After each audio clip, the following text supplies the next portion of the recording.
SBI focused fund ఎవరైతే long term growth కోసం amount invest చేయాలనుకుంటున్నారో వారికి ఇది ఒక బెస్ట్ ఫండ్ అని చెప్పవచ్చు. ఎందుకంటే దీంట్లో 95% అమౌంట్ని ఈక్విటీ గ్రోత్ స్టాక్స్లో ఇన్వెస్ట్ చేసి అవి ఫ్యూచర్లో షేర్ వాల్యూ పెరగగానే వాటిని అమ్మి వాటి ద్వారా ప్రాఫిట్ని పొందుతారు. అందువల్ల వీటిని ఈక్విటీ ఫోకస్డ్ మ్యూచువల్ ఫండ్స్ అని కూడా అంటారు.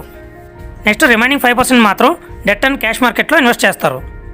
నెక్స్ట్ దీంట్లో ఎక్కువ పర్సంటేజ్ ఈక్విటీ స్టాక్స్లో ఉండడం వల్ల షార్ట్ టర్మ్ మార్కెట్ ఫ్లక్చుయేషన్స్ అనేవి బాగా ఉంటాయి, కానీ లాంగ్ టర్మ్లో ఇవి మంచి రిటర్న్స్ని అందిస్తాయి. ఎగ్జాంపుల్కి వీరు బ్యాంకింగ్, ఫైనాన్స్, ఆటో కాంపోనెంట్స్ వాటి షేర్లలో వీళ్ళు ఇన్వెస్ట్ చేయడం జరుగుతుంది. నెక్స్ట్ ఎవరైతే లాంగ్ టర్మ్ కోసం అమౌంట్ ఇన్వెస్ట్ చేయాలనుకుంటున్నారో వారు 5 నుంచి 7 సంవత్సరాలు ఈ ఫండ్లో ఇన్వెస్ట్ చేయడం ద్వారా కాంపౌండింగ్ ఇంట్రెస్ట్ ద్వారా మంచి రిటర్న్స్ని పొందవచ్చు.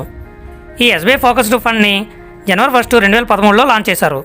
దీని ఫండ్ వాల్యూ వచ్చి 42,773 కోట్లు, అంటే అంతమంది ఈ ఫండ్లో ఇన్వెస్ట్ చేశారనమాట.